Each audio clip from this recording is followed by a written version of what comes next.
Good morning আমার প্রিয় viewers, তোমরা অনেকেই জিজ্ঞাসা করেছো দিদি ভাই বড় ভিডিও দিচ্ছ না কেন। আজকে ভিডিওর মাধ্যমে তোমাদেরকে শেয়ার করি কেন আমি বড় ভিডিও দিচ্ছি না বা কেনই বা বড় ভিডিও সেরকম তোমাদের সামনে পাবলিশ করি না। প্রথম কথা হচ্ছে, একটা বড় ভিডিও করতে গেলে অনেকটা জায়গার দরকার হয়, সেই জায়গাটা আমার নেই।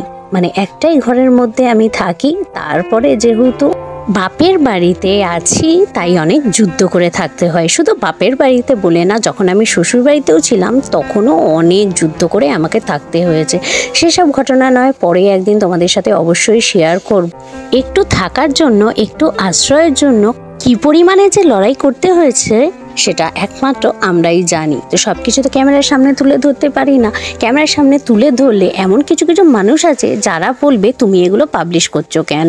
আমি একজন daily blogger, daily content creator, যদিও বা এখন আমি বড় ভিডিও ডেলি আপলোড করতেই পারি না। ওই যে বললাম, আমার জায়গার সমস্যা, আমার একদমই জায়গা নেই। একটা ঘরের মধ্যে ভিডিও এডিটিং করে, ভিডিও শ্যুট করে, ভিডিও ভয়েস দেওয়া অনেকটাই কঠিন। একটা বড় ভিডিও যতটা দেখতে তোমাদের সহজ লাগে, একটা বড় ভিডিও শ্যুট করে সেটা ভয়েস দেওয়া, এডিটিং করা অনেকটাই কঠিন। আর তারপরে যেহেতু একটা ঘরের মধ্যেই থাকি, উপরটা অ্যাডভেস্টার, প্রচণ্ড ঘরটা গরম হয়। আর সকালবেলা উঠে কাজকর্ম সারতে তোমাদের দাদাভাই খেতেও চলে আসে। এখন যেহেতু ছেলে স্কুল ছুটি আছে, ঈদের জন্য ছুটি আছে, তার আগে গরমের ছুটি ছিল।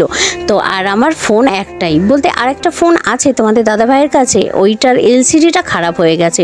প্রথমে একবার সারিয়েছিলাম, তারপরে আবার দেখছি স্ক্রিনটা কীরকম কাজ করছে না। ফোন বলতে এই একটাই। আর আমার ঘরের টিভিটা যেহেতু খারাপ, সারাদিনে ছেলে কি করবে, তার জন্য আমাকে এই ফোনটা কিন্তু ওকে দিতে হয়। মানে পার্সোনাল ফোন পর্যন্ত আমার নেই, যেটা দিয়ে আমি সারাদিন ভিডিও শ্যুট করব, বা যেই পার্সোনাল ফোনটা দিয়ে আমি ভিডিও রাত্রিবেলা এডিটিং করব, সেই ঘরটা পর্যন্ত আমার পার্সোনাল নেই। এই একটা ঘরের মধ্যেই থাকা, খাওয়া, ঘুমানো সব কিছু করতে হয়। আগে তো রান্নাটা পর্যন্ত ঘরের মধ্যে করতাম, তো এখন একটা কোনো রকমের চালা করে ওইখানে রান্নাটা করি। তোমরা অনেকেই হয়তো কমেন্ট করবে যে দিদিভাই তাহলে এত কষ্ট করে থাকো কেন। আসলে অনেক কষ্ট করে একটা ঘর করেছি। যেই ঘরটা দেখছো সেই ঘরটা তোমাদের দাদাভাই করেছে।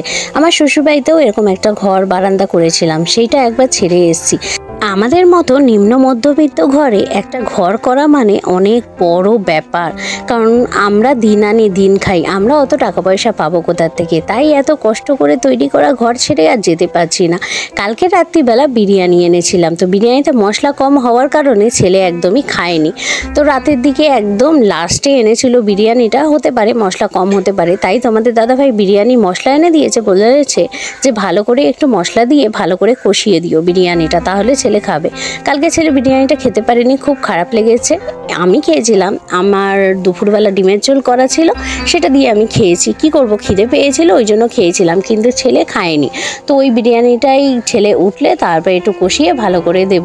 তো দেখো পুরো ঘেমে নিয়ে একদম একাকার হয়ে গেছে। ছেলে কিন্তু এখনও ঘুমাচ্ছে। ওই যে বললাম একটা ঘরের মধ্যে ভিডিও শ্যুট করা, এদিকে ছেলে ঘুমাচ্ছে, আমি করে নিলাম হচ্ছে কটা শর্ট ভিডিও, কারণ ঘুম থেকে উঠলে ও মোবাইলটা নেবে।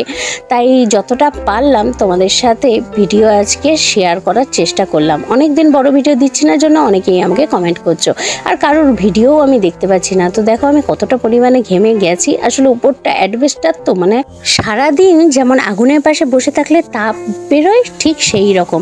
আর আমার যেহেতু রান্নাঘরও নেই, ওই জন্য রান্নাঘরের কোনো ভিডিওই আমি শেয়ার করতে পারি না। যা আছে, যেটুকু আছে সেটুকুর মধ্যে তোমাদের দেখানোর চেষ্টা করি। তা আজকে দুপুরবেলা রান্না করেছি হচ্ছে ভাত, মুগের ডাল, আর এখানে করেছি আলু সেদ্ধ, ডিমের অমলেট করেছি, দুটো ডিম একসাথে ঘুটে তোমাদের দাদাভাইয়ের আর আমার আর ছেলের করেছি পোচ, আর এদিকে করেছি হচ্ছে আলু ভাজা। এইটা করতে করতেই গ্যাসটা হয়ে গেছে শেষ। তারপরে কি করব, যাই হোক রান্না তো আমার হয়ে গেছে, রাত্রিবেলা কিনে এনেই খাবার খেতে হবে। তো যাই হোক, আজকে দুপুরের লাঞ্চের মেনুটা কিন্তু দারুণ ছিল। আজকে তোমাদেরকে জানিয়ে দিলাম যে আমি কিসের জন্য ভিডিও দিতে পারি না। এক হচ্ছে পার্সোনাল মোবাইল, আর এক হচ্ছে পার্সোনাল ঘর, তো দুটোই আমার নেই। সেই জন্য আমি কাউকে সেরকমভাবে সাপোর্টও করতে পারি না। অনেকেই হয়তো রাগ করবে, দিদিভাই কমেন্ট করে যাচ্ছি তবু কমেন্টে রিপ্লাই দিচ্ছ না। তো যাই হোক, আজকে আসি, দেখা হচ্ছে তোমাদের সাথে খুব শিগগিরই একটা ব্লগ ভিডিওর সাথে। সবাই ভালো থেকো, সুস্থ থেকো, আমার পাশে থেকো।